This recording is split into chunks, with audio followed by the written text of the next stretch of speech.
Hello tout le monde, j'espère que vous allez bien et bienvenue dans cette petite vidéo du mardi matin assez tôt. Je vous fais une petite vidéo, on va parler de BTC, d'Ethereum et de Solana. Pourquoi? Parce que BTC me semble véritablement intéressant d'un point de vue, euh, on va dire pas macro, mais de ce qui se passe ici. J'aime beaucoup ce qui se passe et j'ai l'impression en fait qu'on peut aller chercher beaucoup plus haut. Et je parle de target à 28 à 32, voire peut-être même un peu plus haut. J'aime ce qui se passe en termes de rotation vers sol et j'aime moins ce qui se passe en fait avec BTC. Je pense qu'il y a une espèce de perte de vitesse. Alors on est soit sur le low et je suis le gars qui est en fait en train de dire ouais faites attention alors que c'est le bottom, soit on est vraiment sur un début de retournement également sur Ethereum où en fait on va avoir une rotation des capitaux qui retourne vers BTC, ce que semble plus ou moins indiquer le chart d'Ethereum contre BTC, et on va également avoir une espèce de rotation vers Solana dans le sens où c'est un des alts qui est en train de surperformer. On va d'abord regarder Ethereum BTC. Ce qui se passe ici, c'est intéressant. Et si on regarde sur le mensuel, bon bah, je pense qu'on a clairement assez de puissance pour aller rechercher au moins la clôture de cette bougie, donc aller chercher 23,5. Mais au-dessus, je pense qu'on a aussi assez de puissance pour peut-être aller casser cette fois-ci les 24,5, aller chercher les 28, 29, voire carrément les 35 qui en fait sont tout simplement la clôture de cette bougie ici en mensuel. Au-dessus de ça, j'ai des doutes, mais on a peut-être de quoi faire une excursion un peu au-dessus dans ceci ici. Mais je ne vais pas non plus mettre la charrue avant les bœufs parce qu'on est toujours au sein d'un range. Mais si on a cassure de range, et sachant que ça fait déjà 4 mois qu'on est au sein de cette consolidation, 3 mois on va dire, je pense qu'on a de quoi avoir un mouvement haussier qui pourrait véritablement pas être simplement de l'ordre de 10%, mais véritablement de l'ordre de 50%. D'autant plus que si on regarde en termes de cycle, ce qui s'est passé précédemment, c'était des petits bands. Alors je pensais qu'on était sur quelque chose de comme ça, mais peut-être qu'on est davantage sur une espèce de bands qui pourrait être de cette hauteur. À prendre avec des pincettes, je sais pas. Mais je pense que dans tous les cas, on est bon pour faire une espèce de bands où on viendrait chercher au moins ça ici, donc qui est notre précédente consolidation, voir carrément cette longue consolidation ici qui a eu lieu de janvier à mai. Donc je pense que venir retaper ça, donc cet ancien support, donc en tant que résistance, ça fait davantage de sens et je pense pas qu'on vienne s'arrêter juste ici. Je sais que c'est beaucoup d'infos, que ça semble très bullish, sachant en plus qu'on est toujours au sein de ce range, mais pour moi ici ça me semble logique également ici qu'on ait un peu de résistance dans le sens où c'était l'ancien support qui a donné lieu à cette espèce de double top et ensuite qui a donné lieu à la continuation de la downtrend. Mais là on est sur un changement en fait en termes de price action. On peut véritablement voir que déjà je pense qu'il y avait un ensemble de personnes qui étaient short ici, qui avaient peut-être leur stop ici au-dessus, voire carrément là, qui sont fait soit sortir, soit carrément liquider. Et on peut voir qu'à mon avis, il y a une continuation en fait dans la pattern de je continue à shorter. Et on peut pas trop vouloir aux gens qui étaient en mode bon ben je short. Je sais pas s'il y a beaucoup de gens qui ont shorté les 60K, mais dans tous les cas, depuis au moins les 48, on peut pas leur en vouloir, ça fait des mois que shorter ça fonctionne. On prend des shorts, ça fonctionne, on prend des shorts, ça fonctionne, on prend des shorts, ça fonctionne, et c'est seulement depuis, on va dire, ces dernières semaines, que les bulls sont en nouveau contrôle et que les bears en fait sont en train de se faire act. Et je pense que la plupart des bears en fait ne sont pas encore en train de prendre conscience de ça et vont tout simplement continuer à essayer de shorter tous les petits pumps, et au final on va se retrouver vite à 24, voire carrément aller chercher au-dessus. Et c'est pour ça que je pense qu'on peut aller chercher au moins dans les 30K quoi. Donc où est-ce que vous voulez acheter si on a une retrace? Alors pour moi, un des endroits où vous voulez acheter, c'est clairement ça ici. Si on a une retrace vers les 20K, je me pose pas de questions. Après, je suis pas certain qu'on l'ait. Et une chose qui est à prendre en considération, c'est aussi qu'on a mis du range. Donc ça, c'est première idée pour acheter. C'est déjà acheté ici éventuellement à 21,6, 21,5. Mais 20K, honnêtement, pour moi, il n'y a pas photo. C'est là où j'achète, en me disant il y a de quoi former une espèce de double bottom. Mais ce qui n'est pas important, pas impossible non plus, c'est en fait tout simplement qu'on continue à monter sans véritablement de pause. Et pour ça, il suffit de regarder. Ça, c'est les différents niveaux qui m'intéressent. Alors, par rapport à des logs, il y a également ça ici. Pof.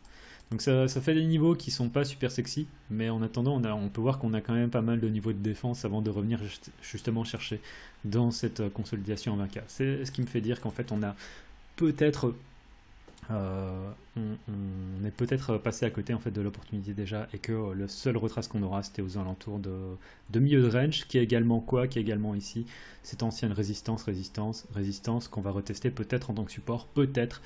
Il suffit de regarder également ce qui se passe ici avec, on va prendre ça en 1 heure.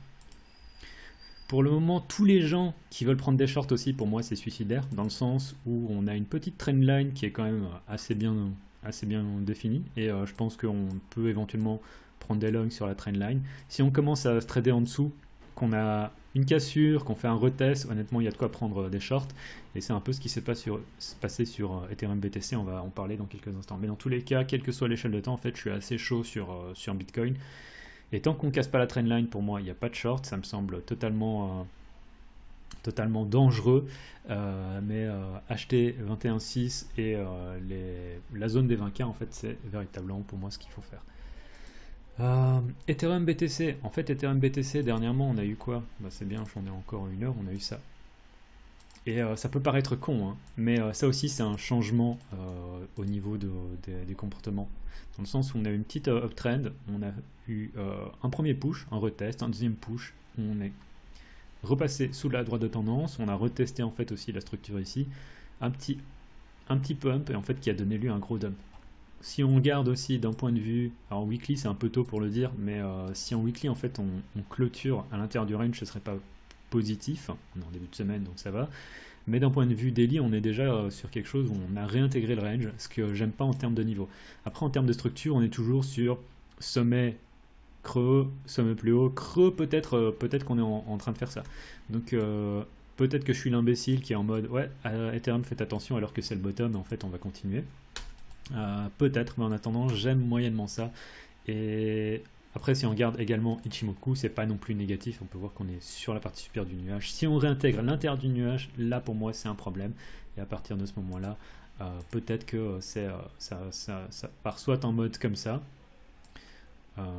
soit en mode comme ça, mais dans tous les cas on a des chances en fait de réintégrer le milieu du range, enfin l'intérieur du range avec une target au milieu du range, voire carrément, qui sait, imaginons qu'on ait vraiment un mauvais event sur le merge, je crois pas qu'on ait quelque chose de négatif, mais si jamais quelque chose de négatif se passe, peut-être aller rechercher le bas du range, donc faire assez attention. Je trouve que, enfin si vous faites aussi une comparaison entre ce qui se passe sur Ethereum ces derniers jours, je crois qu'on était ici, donc le 9 septembre, on a fait un truc du genre 5%, alors que sur BTC, on a fait un truc du genre 16%. Donc faire attention. Moi j'ai toujours ce petit, on va dire, cette espèce d'impression qu'on peut revenir chercher ça ici, les 13,50. Donc je sais qu'on est vachement loin, hein, mais c'est que 20%, il suffit de pas grand chose, et c'est véritablement davantage à 13,50 que je serais chaud pour acheter, voire carrément dans la zone rouge, mais je suis pas sûr enfin je pense pas qu'on vienne redescendre aussi bas. Donc peut-être que je suis juste une espèce de doomer qui comprend rien à l'analyse technique, mais en attendant, vraiment je fais attention sur Ethereum BTC, parce que je me demande si on n'a pas en fait justement tout simplement une rotation de capital à nouveau vers BTC. Ça fait sens, hein. Tous les gens qui ont acheté ici et qui n'ont pas vendu, bah, peut-être qu'ils se disent bon allez, c'était bien le merge tout ça, mais le narratif a joué, on l'a déjà, on s'est bien marié avec, et on retourne vers BTC. Et qu'est-ce qu'on met en dehors de ça, enfin si on cash out également contre de l'USD, où est-ce qu'on peut mettre cet argent? Ben, je pense que c'est dans Sol, on avait quelque chose qui n'était pas génial pour moi ici, et j'avais dit je pense qu'on va venir chercher vert, et c'est là que je suis chaud pour acheter.